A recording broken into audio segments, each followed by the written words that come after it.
Hello and welcome to Boxing in Your Face. My name is Joe Cortez, international boxing referee from Las Vegas, Nevada. Well, this week we had two tragedies in boxing.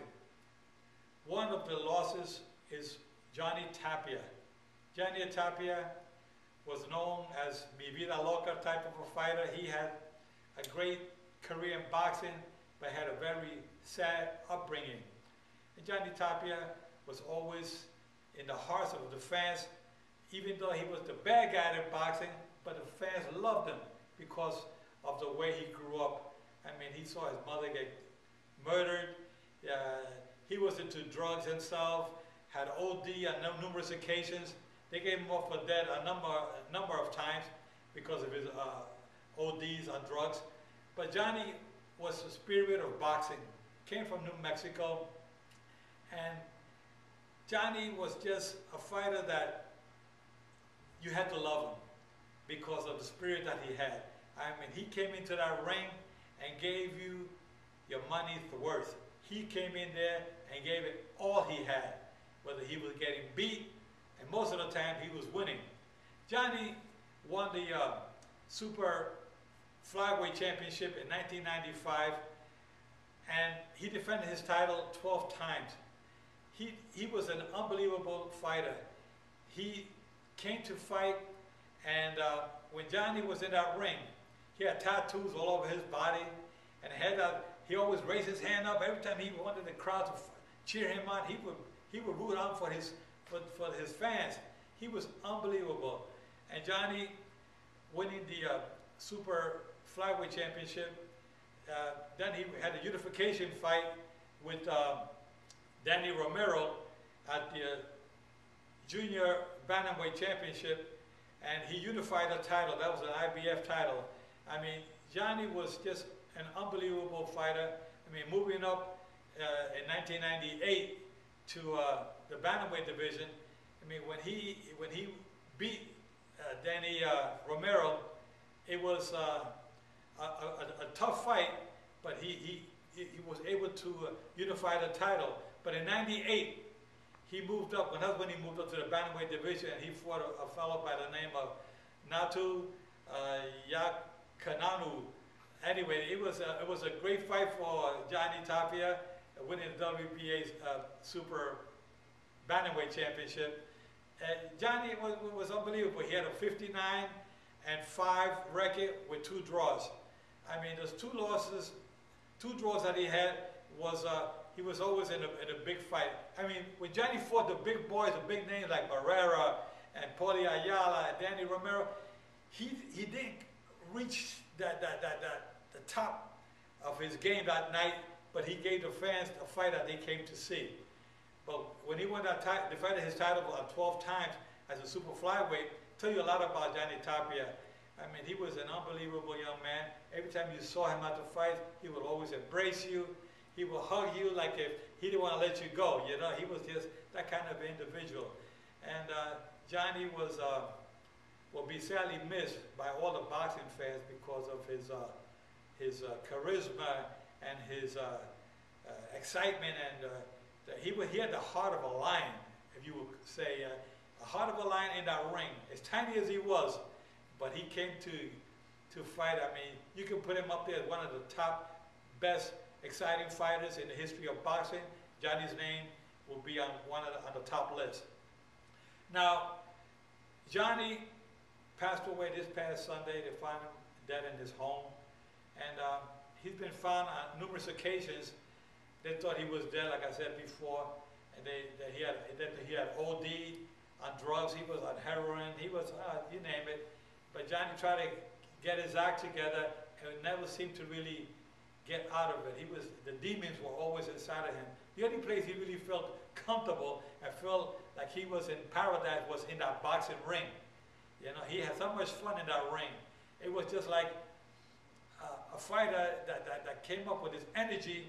When most fighters were just about out, Johnny would just come back with that second excitement of energy. He had so much energy in him, it was unbelievable. He trained really hard because the gym was his domain. He felt really comfortable in the ring, whether it was training or whether he was in a fight, that's where he really felt at home, in that ring. There was just him and his opponent, but he fought with a lot of fury behind him, but he also felt that that was the place he wanted to be, because that's the sport he loved the most. So Johnny, may your soul rest in peace. You will be missed by all the boxing fans. We saw you recently here in Las Vegas. We see you at the Hall of Fame. God bless you. May your soul rest in peace.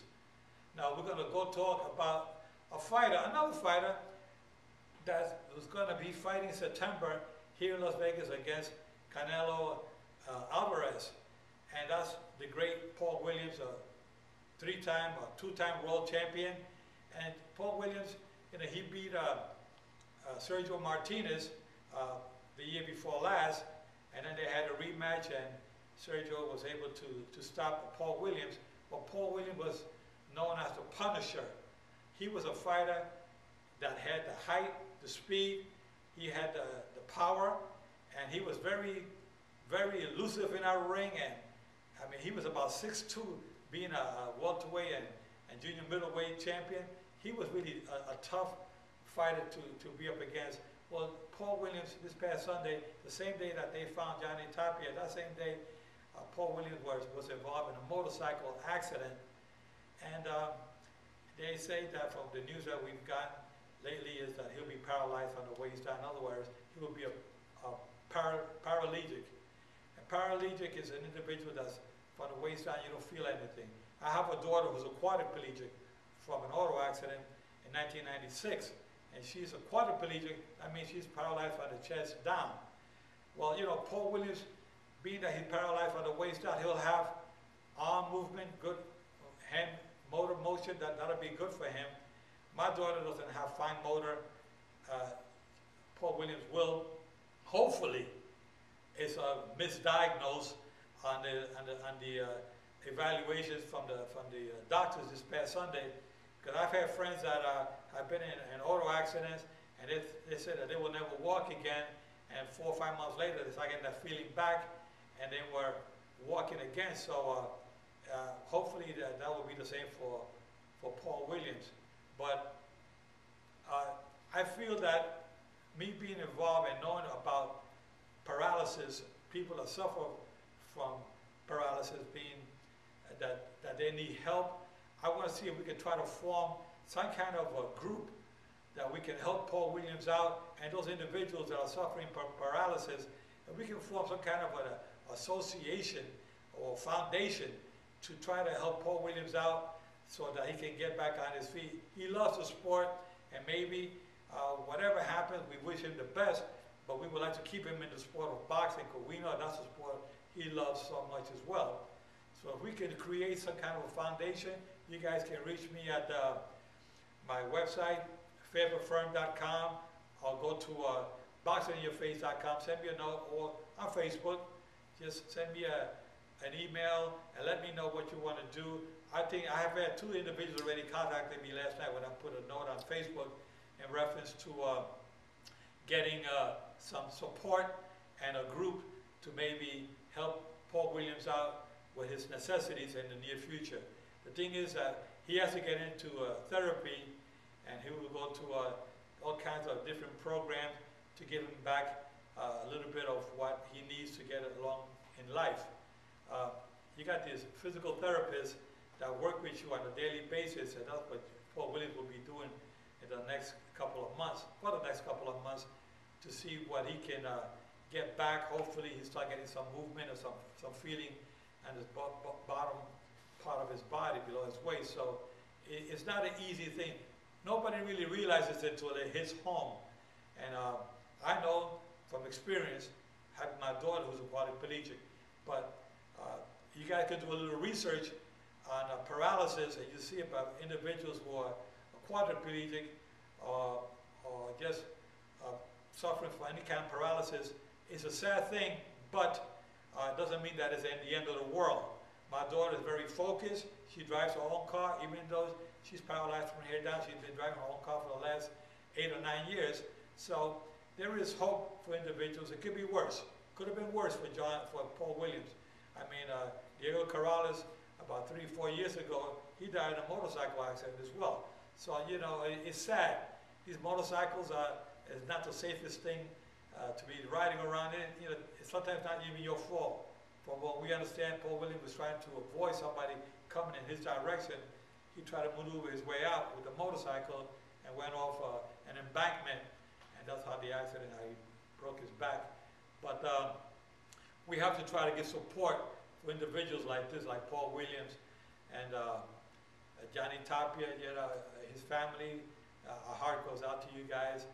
Paul Williams and his family, you know, we're there for the support. I'm an official, but I also am a very compassionate individual who has a good heart and tries to help out people like Paul Williams.